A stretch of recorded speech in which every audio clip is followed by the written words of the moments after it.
अस्सलामु अलैकुम वरहमतुल्लाहि वबरकातुहू। अल्हम्दुलिल्लाह वस्सलातु वस्सलामु अला रसूलिल्लाह अम्मा बाद। नाज़रीन किराम, ज़हन में एक सवाल आता होगा कि कोरोना वायरस इंतहाई बारीक, आँखों से न दिखने वाली छोटी सी मखलूक क्या खुद ब खुद वजूद में आ गई या किसी इंसान की तख्लीक है? अगर ये किसी इंसान की तख्लीक है तो इस पर तमाम इंसानों का कंट्रोल क्यों नहीं?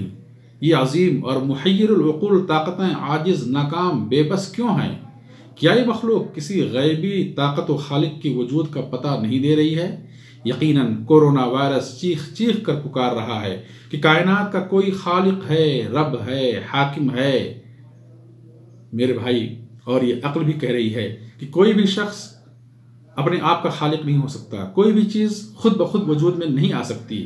अगर कोई शख्स आपके सामने किसी ऐसे महल का तज़किरा करे जो इंतहाई खूबसूरत, मजबूत हो, नहरों और बागात में घिरा हुआ हो, ज़ीनत की अशिया से मुज़य्यन हो और आराम व आसाइश की सारी चीज़ें मौजूद हों, और कहे कि ये महल खुद ब खुद वजूद में आ गया, आप फ़ौरन इनकार कर बैठेंगे, उसे झुठला देंगे।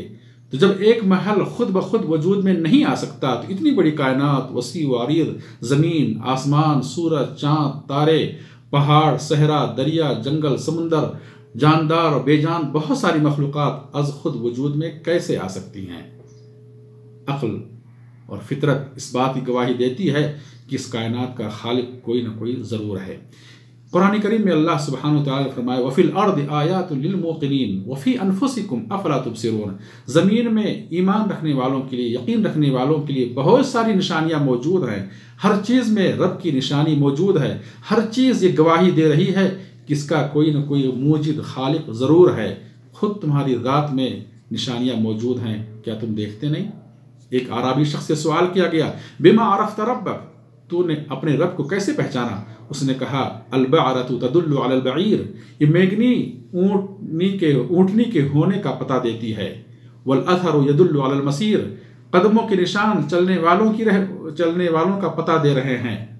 और फसमाउन ज़ातु अबराज, ये बुर्जों वाले आसमान, व अर्दुन ज़ातु अमवाज, ये मौजों वाली ज़मीनें और रास्तों गलियों वाली ज़मीनें। अला तदुल्लु अलस समीइल बसीर, क्या ये सुनने वाली और देखने वाली ज़ात का पता नहीं दे रही है?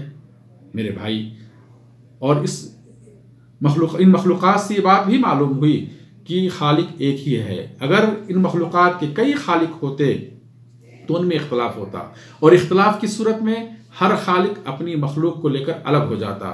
मसलन अगर आसमान का खालिक कोई और होता, ज़मीन का खालिक कोई और होता, समुद्र का खालिक कोई और होता, पहाड़ों और हवाओं का खालिक कोई और होता, तो इख्तलाफ होने की सूरत में हर खालिक अपनी मखलूक को लेकर अलग हो जाता। जैसा कि कुरान करीम में फरमाते हैं, इदन लज़हबा कुल्लु इलाहिन बिमा खलक़, हर माबूद अपने मखलूक को लेकर अलग हो जाएगा। तो इस तरह से दुनिया का निज़ाम दरहम बरहम हो जाएगा। मालूम ये हुआ कि खालिक एक ही है, अल्लाह रब्बे कायनात है और हमेशा से है, हमेशा रहेगा। उसके कामों में कोई शरीक नहीं, वो अपने कामों को तन्हा अंजाम देने वाला है।